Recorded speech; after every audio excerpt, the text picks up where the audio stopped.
friends, today we're making a simmer pot for the full moon, and I'm going to share with you some tips, some hacks to make your simmer potting easier and maybe even cheaper. So let's get into it.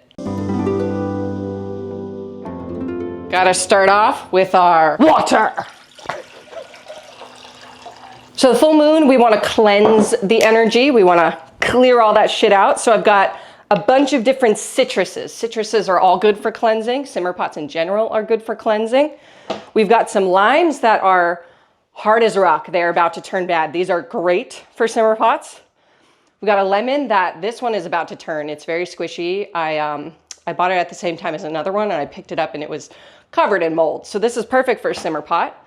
And then these oranges were on sale. So I'm going to show you how you can reuse orange peels and also prevent those from going bad. So cut up our lemon. Lemon's great for cleansing the energy in your space. It's also great for protection. Since it's a small one, we'll throw the whole thing in.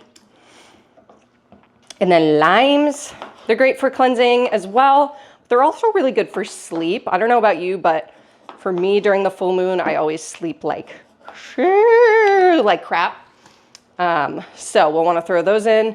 I think one lime will do it, but I'm going to cut this one up as well because it's going to go bad. So whenever I have fruit, citrus that's going to go bad, I always cut them up, put them on a parchment paper lined cookie sheet, and we're going to toss that in the freezer for the next time we do simmer pots. Look at that. That is not a great looking orange.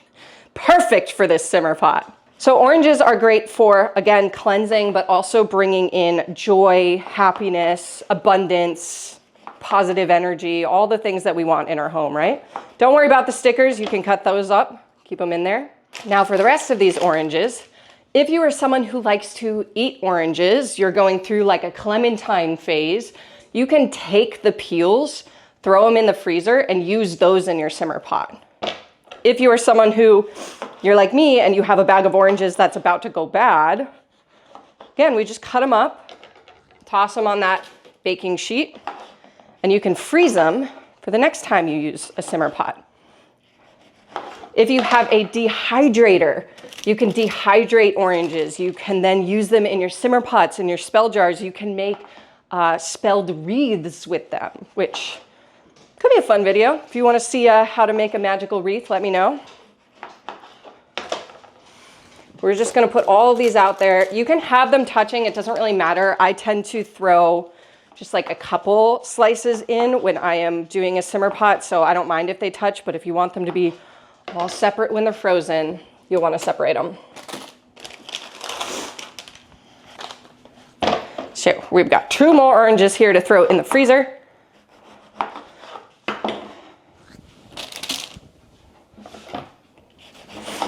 You can do this with apples, you can do this with citrus. I've done this with cranberries, pears, all great for simmer pots. Really any kind of like fruit, citrus, berry that you want to use in your simmer pots that are about to turn, freeze them.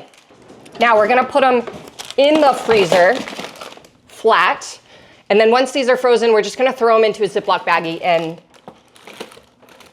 keep them in the freezer. Oh dear.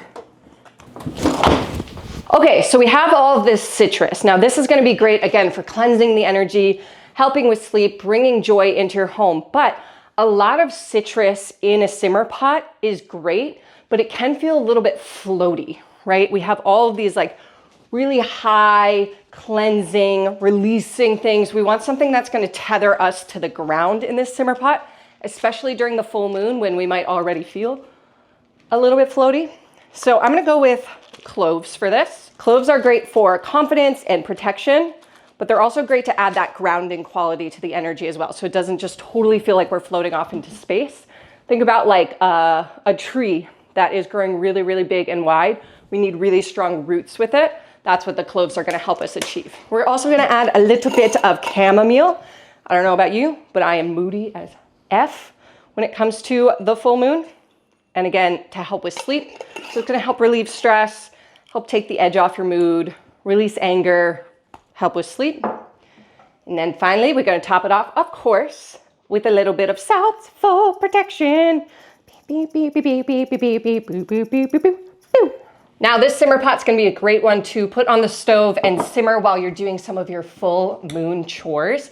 We just did an episode on the podcast all about low effort rituals you can do in the full moon. And some of them are chores like washing your shower curtain, cleaning your duvet cover, basically anything that you can cleanse in your home that doesn't get a clean every week, but maybe you should get a cleanse once a month. It can be a really good thing to do on the full moon to help clear that stagnant energy out. And then after it's simmered on the stove for a little while, you can mix this with a little bit of witch hazel, strain out all the fruit and all the stuff, and use it to spray your home as a room refresh spray.